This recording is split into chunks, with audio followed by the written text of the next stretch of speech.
Hi, in this video from Suvi Eye Hospital, Kota, Rajasthan, we describe phacoemulsification in patients with kyphosis and other structural problems or those who are otherwise unable to lie flat and how to achieve a balance between positioning and surgery for these patients. This was a 56 years old gentleman who had cataract for the last 1 year and had significant visual problems, but he also had severe kyphosis which made him unable to lie completely flat on an operating theatre table or to even sit up or walk up straight. He consulted many ophthalmologists, however they were uncomfortable with the idea of operating on him because of this severe limitation. And when he presented to us, we did a literature search to find out as to what was the best way to perform a surgery on these cases. There were a few reports where patients with postural disorders had been made to sit up on operating theatre tables and the microscopes had been tilted with patients made comfortable, and the surgeon performed the surgery either straddling by the patient's side, or in one case, in one article, it was even described that the surgeon had performed the surgery sitting face to face with the patient through an inferior or inferiotemporal incision. However, we could not find any of these methods to be practically useful for this particular patient, so it was decided that the surgeon would operate the case while standing. This, of course, was quite challenging. This is the patient who was propped up on the operating theatre table with lots of pillows so that he was virtually sitting up straight. The surgeon was standing and performed the surgery through the temporal side. The other steps were as for any other routine phacoemulsification. A capsulorhexis was done. This was a relatively soft nucleus, and so phacoemulsification was not a problem. However, we must remember that all these cases must be done by experienced surgeons, and the surgery should be performed quickly and efficiently, as many of these patients can become restless at any stage and do not remain cooperative for the surgery. As you can see here, the phacoemulsification is progressing smoothly.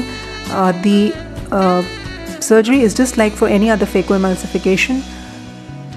However, we must remember that the bottle height needs to be adjusted according to the changed position of the patient head in these cases.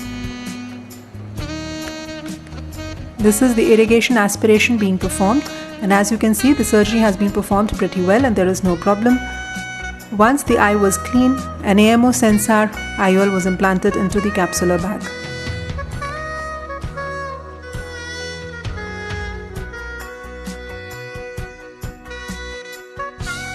This is the IOL being placed carefully into the capsular bag. All the movements in these cases have to be gentle and quick, so that there is a tendency for these patients to move suddenly or to be restless and not very cooperative, and we have to avoid any jerky movements which may fuel further problems for the surgeon.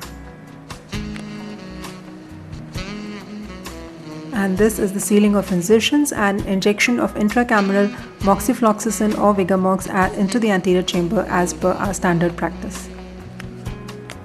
On the first postoperative day, the unaided vision of this patient was 6/6 or 20/20, and he could read N6 with a near addition. The second case, which is a 55 years old lady who was unable to lie flat on the OT table because of severe obesity and other cardiopulmonary diseases which caused orthopnea. So the patient was made to sit on a simple plastic chair with her legs lying on another plastic chair, and a headrest was propped up on this chair with the help of pillows and cushions so that the patient was comfortably sitting up. The surgeon again adopted a standing position for surgery. The microscope was in the normal position and the surgery was performed as for any routine case. This was a topical phacoemulsification with multifocal IOL implantation. And most of these patients also have associated cardiopulmonary problems, so general anesthesia is generally not possible, and it is safest and easiest to do these cases under topical anesthesia only. Again, the phacoemulsification went well with direct chopping techniques, and then an irrigation aspiration was performed to clear the capsular bag, and an AMO Technis multifocal IOL was implanted into the capsular bag.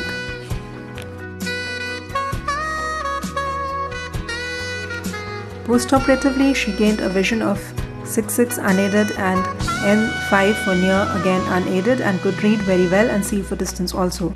So to summarize, For performing phacoemulsification in postural disorders, we need to adjust the patient position so that the surgeon is comfortable, and this can be done by using lots of pillows and cushions, adjusting the operating theatre table to make it in an inclined position, etc. However, if all of these are not possible because of the condition of the patient, it is the surgeon who needs to change his surgical position and sometimes needs to perform the surgery in a standing position. In these cases, it is well to remember that we should always do a mock drill before performing the actual surgery to ensure that the patient and the surgeon are both comfortable. The surgery should be done as quickly and efficiently as possible and must be performed only by very experienced surgeons, because these patients tend to become restless at any point of time. The bottle height needs to be adjusted according to the changed position of the patient head during the surgery. Since it is not possible to control both the phaco and the microscope foot pedals simultaneously during the surgery, we must adjust and tilt the microscope as required before the surgery and adjust it well so that minimal movements are needed during the surgery. And these cases should not be delayed too much to the point where they become ultra dense and it becomes difficult to operate on them under these changed positioning conditions. So to summarize, many of these patients who have difficulties in lying down on an operating theatre table for various reasons can be operated if the surgeon can perform the surgery while in a standing position. Thank you.